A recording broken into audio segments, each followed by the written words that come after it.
Welcome to another OCD Recovery Instagram Live. I hope everyone is well and doing okay in quarantine on their OCD recovery journeys. And I hope that you check out the reading material on the reading list whilst you've got time to do this when you're in quarantine, because at other times you might not have the time. So it's a good time to be doing that. There's about 4 or 5 books on the reading list. And some of them, it's better to read in life with anything you're studying. It's better to read 1 or 2 books over and over than read loads of books briefly. And that's what a lot of people do. They read books briefly and then they expect to get everything from that. And that's not the way to do it. The way to do it is to let's plug this charger in. The way to do it is to read things that are helpful to you over a few times, so it really goes in. Instead of just browsing and skimming books, you won't get much from that. That's not the way to do it. So you want to specifically look for the books, the ones on the reading list which are absolutely vital. How to Stubbornly Refuse to Make Yourself Miserable About Anything, I Mean Anything. It's a very, very good book. The Myth of Self-Esteem by Albert Ellis, pretty much the second book on the reading list. The book list I will post up again today on Instagram stories so you can see it. I think it's in the Facebook group, but then obviously there's quite a lot of posts, so it might have gone down, so I'll pin it up back to the top. It's a good place, it's a good thing for me to do. So it was up there before, but I removed it when I was changing up the things that were pinned to the top, so I've got to put it back. So yeah, that's definitely getting through the Myth of Self-Esteem, How to Stubbornly Refuse to Make Yourself Miserable, and the Claire Weeks Self-Help for Your Nerves book. Great places to start. Depending on your position, I adapt the book list to differently for different people. So say someone comes into me and they're really suicidal, they just can't stand it anymore, they can't see the point going on. I'd probably recommend Viktor Frankl, Man's Search for Meaning. As well as the first book, How to Stubbornly Refuse to Make Yourself Miserable, in that crisis moment, because he was somebody who lived through the Holocaust and he lost family in that, and he adapted his meanings in life and felt like everything had gone and everything was missing. One second, I'm just going to move to this chair, and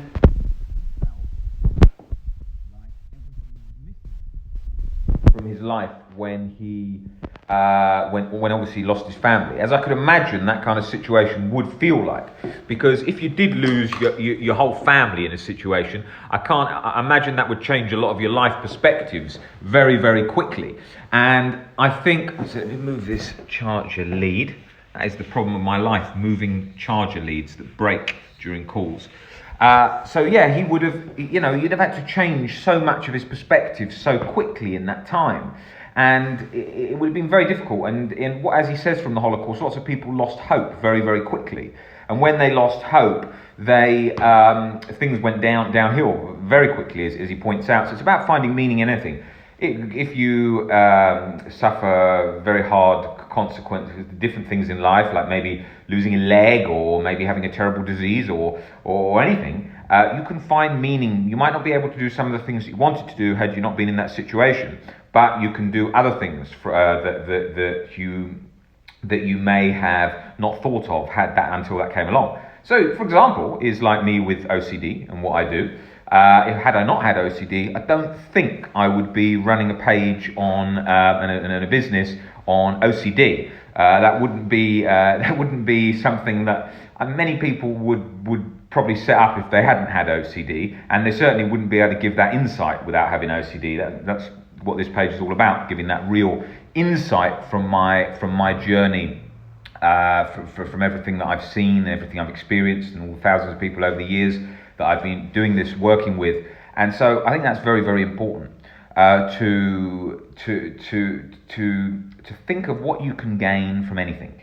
Now, that might mean you might have broken up with a partner and you might be thinking, God, this is terrible. I wish I had my life back before I was broken up with my partner. But then you think, well, wait a minute, you've got a new life now. It's just adjusted. And so seeing all the things that you can do in this time now that now things have changed.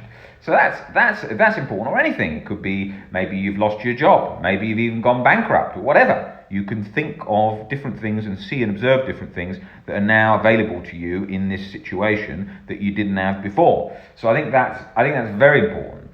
And so I mean I think from my own journey there was all different parts to it that everything in life is sort of pivoting and moving and adjusting to anything you go through. So at say 14, 15, I wasn't in very good shape. I was quite sort of skinny at 14, 15. I hadn't sort of got into bigger at that time. So I got into weightlifting, and I really wanted to get into weightlifting. Then that became a passion. Then I did that for a long time. Then I wanted to change and do something different. And then say ages of about 15, 16, I had different career paths. I tried some of them, I didn't like them, and adjusted. Everything in life is adjustments, whether it's career path, whether it's relationships, whether it's anything. So we need to look at how we can change from that moment. And the reason that relates to the reading list and OCD and all these kinds of things is because we have to look at our problem and then compare and then look at how we can adjust. So if you have a fear of getting HIV, for example, you can still live a long life, you can still adjust and live a good life with OCD, with HIV. If you have lost a leg, for example, you can still do so many other sports with a disability, as someone like, say, Juanfrid does, who's on this, who's someone that I work with, and he's got dystonia, and sort of neurological muscle disorder, and so he's constantly, all his muscles are twitching, and he trains at a very high level and does a lot of sport at a high level, and is fine with that. So, and has adjusted to that. But other people would be terrified of that, and that's the same with OCD. A lot of people who haven't got OCD would be terrified of having OCD. And when you've got OCD, you're not so scared of having OCD, but scared of something else. So that all comes into the picture, and so it's about learning to adjust and adapt to all those things. Right, let me have a look at some of these questions, because otherwise I go through things and then there's too many build up and I fall way behind. I haven't got my glasses on, so let's hope I can read them. Second. How to overcome rereading OCD? Well, the problem there is you've got to stop rereading. You don't need all that information in your head like you think you do. You don't need it perfectly to go in. It feels like it's off, the same as if you're watching a film and wanting to keep rewinding in case you miss bits. If I miss bits, I think, fuck it, I'm sure the thing will come together at some point and I'll work it out. So no need to. And before I used to go back and back and back and replay, and then my mind would go, what if you've missed it, and then back and then back. Classic OCD.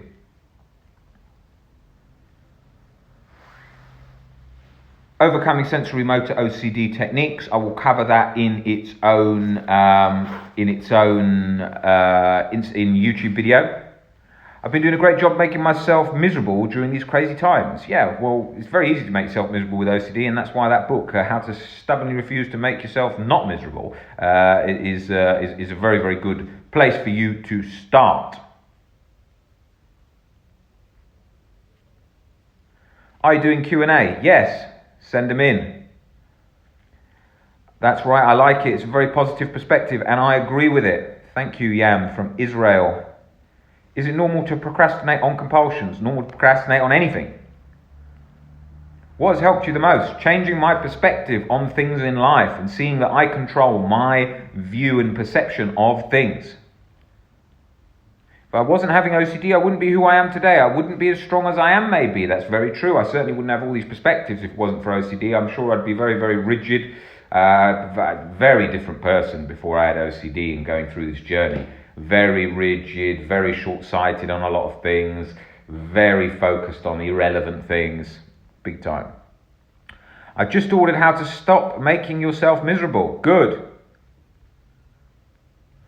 How to overcome the urge to confess. I can't get around the urge. Well, confessing doesn't work. You might as well be confessing to a brick wall. If I can confess to this wall here, it would be exactly the same as if I confessed to my mum. Where does it say that my mum is the person that I need to confess to? Where does it say that she's going to give me any valuable opinion on the subject that I'm asking her about? Very unlikely. It's a technical subject. What's she going to know about? And why do I need to confess to her? Is she some kind of god? If you even believe in a god, is she? If she's not, what is she? She's a human being, the same as me. So exactly, I might as well be confessing to this wall. It makes no difference. But we are chasing a feeling and an emotion in that moment. That is what we're doing. How to question if it's reassurance seeking. Well, sometimes it can be reassurance seeking and we don't know. If we slip up and make a mistake, it's not the end of the world. You don't need to be so terrified of reassurance, but just sort of have a look at it and think, is it trying to get a feeling for a release of some sort? Even though I've got so much better, I still have a problem with public restrooms. They can be a tricky one for a lot of people in relation to contamination, OCD, or going to the bathroom related anxiety, but I'd need to see it in more detail, that question. How do I identify what a real physical symptom you should go to the doctor versus health? Well, you can't get absolutely ideal. You've got to take a risk, okay? So we don't know. Humans are taking risks all the time because, like, let me give you an example. If you were about, say,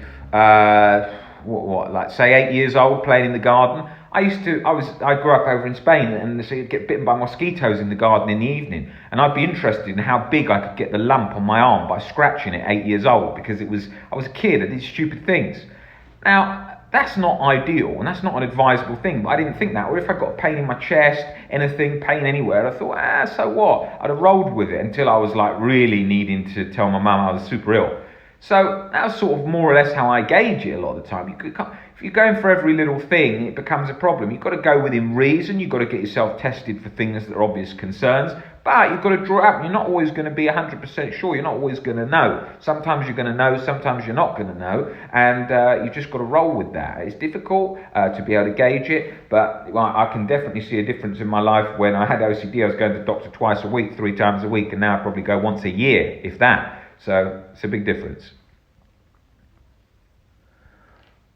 Why does it take some people longer to recover than others? Because everyone's different. There's different perceptions of reality and different ways they've been raised, and that's the main thing. Not so much the genetic component. The genetic component is more or less equal in the sort of chronic format. In most people, I don't think there's much difference rather than just the beliefs.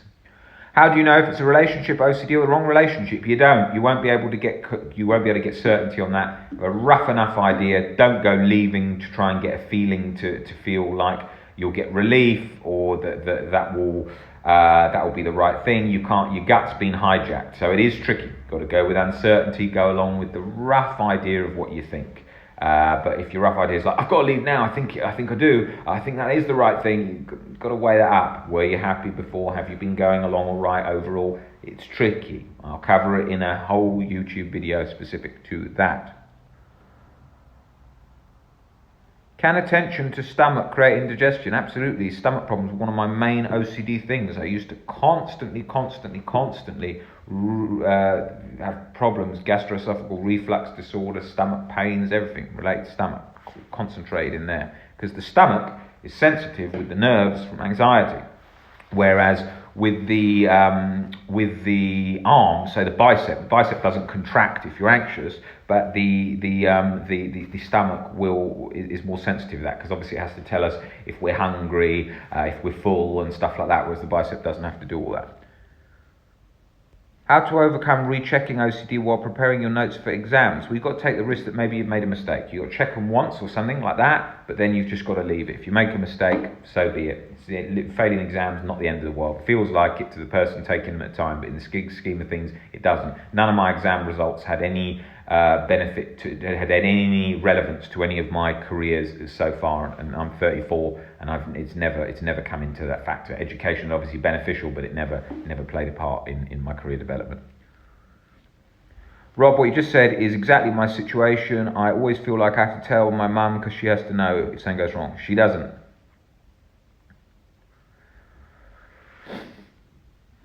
I suffer from an immune disease that's not curable. I started to obsess about it because I have to adjust my nutrition, and high in triggers can possibly cause anaphylaxis. Anything high in triggers.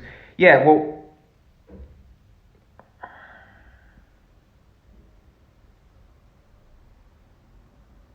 yeah, adjusting nutrition. Yeah, it's like anything. If someone's diabetic or whatever, you've got to draw a line, you've got to be careful. But there's always, it's the way that your exaggerated response. It's like, oh my God, I'm going to die. It's like panic straight away, suddenly. Got to calm that down. And how we do that is exactly what we do in all the coaching sessions to help you change your perspective on that. It's not some just quick tip or trick. As I said in a post recently, it's about changing your perspective on that so that you can see that differently, so that you'll be able to bring that reaction down.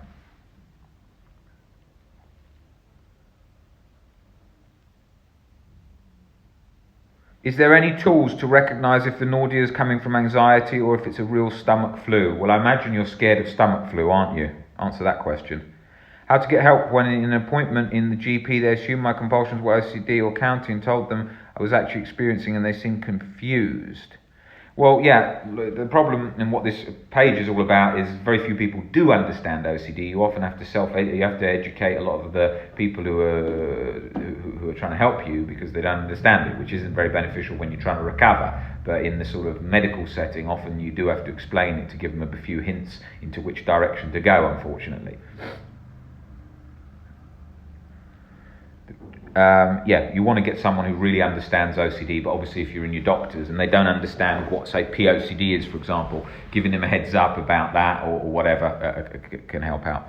Oh my God, I had that too, with the hungry uncertainty. The trigger was my friend becoming anorexic and I have those hunger uncertainty feelings until today. I don't know what to do with it. I'd need more detail to that question, but I will cover those in a separate section, though, all those ones related to eating and stomachs. What advice would you give if you're anxious of whether your life was fulfilling enough and anxious your life will regret when you're older? Well, I think a good way to look at this one is one that I used to look at in the past is, look, your life is, people don't lie on the deathbed. Say you're 95 and you lay on your deathbed and you went, oh my God, I haven't done enough. Well, you'd be dead in 10 minutes if you're about to die, so it wouldn't matter. So it's not ideal if we don't live our life to the full, but it's a benefit because we would like to. But you don't, if you're obsessed, oh my God, what if I miss out? What if I miss out? Say you miss out. Think it's not the end of the world. It's not ideal. But we really want to strive to have the best life we can. But if we miss out, so be it. A lot of people don't achieve much in their life. A lot of people sort of go along just with sort of just. It's a difficult answer. In life, everyone wants different things. Most humans tend to go along about the same as everyone else in their groups and people around them. And they are fine with that.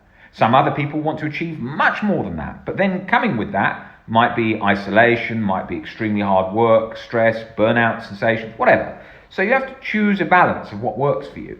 And everything's sacrifice. If you want to be the best tennis player in the world, that means you might lose all your social life whilst you're growing up. And then it might not even happen. So there's various things in those factors that you want to look at. But the main problem there is you having an exaggerated response to if you didn't achieve. It's not the end of the world. If I never achieved anything again in my life, it wouldn't be ideal. It wouldn't be the end. It wouldn't be the end of the world by any means. You'd still be comfortable enough, and your life would still be better than people from the 1200s and so on. Okay.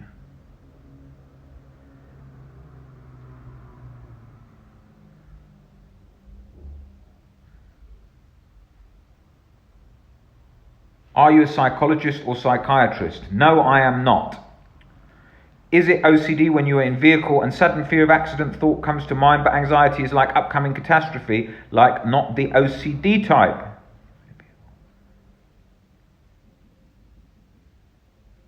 Yeah, you're trying to work out if it's real, I imagine, with that question about the driving-related OCD. I'll cover that in a separate one. I imagine that's probably relating to hit-and-run type OCD. What's your take on medication? Medication helpful to take the edge off, but it is not a miracle cure, and you don't have to use it. I never took meds, ever. Didn't even take Valium.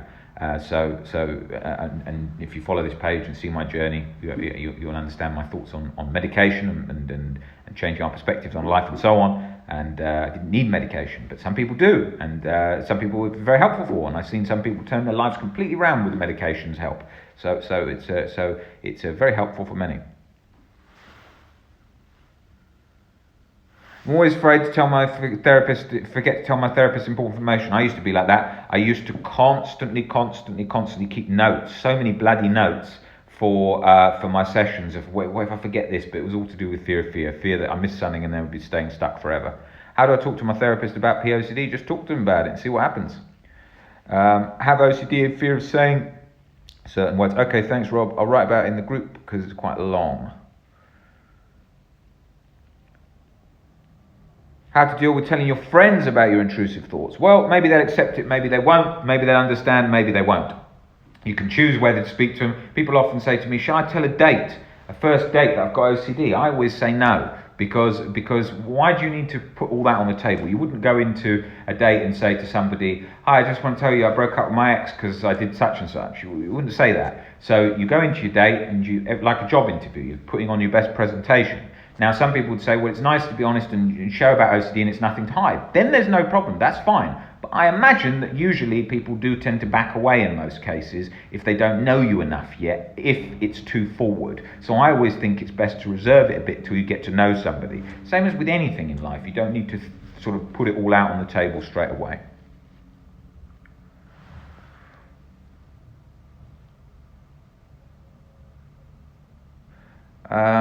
Rob, I suffer from religion OCD. I'm at my lowest right now. I'll cover religious OCD in a separate topic because there's a lot to cover in that. Sleep, I've got some videos on sleep on my YouTube channel covering that all in detail. Sleep is something that I've a lot of knowledge on, had a lot of problems for years with sleep, and have helped many people get good sleep, and I've been in sleep clinics myself and all different things. That first-hand experience of insomnia, anxiety-related insomnia from every single angle and symptom pretty much, and seen working with people for a very long time all their journeys of it. And the main thing about sleep is realizing that the second that you engage in a struggle with it and you try and control it internally, fight it, lock it down, bolt it down, scared of it, whatever, it does the opposite.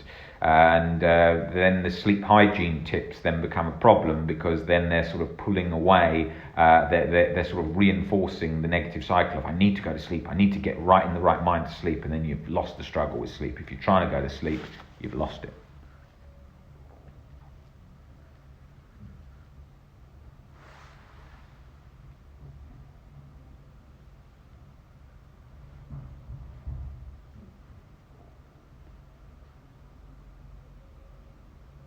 I won't be able to answer all these questions today because I'm only on here for a little bit, but I'll cover some of them.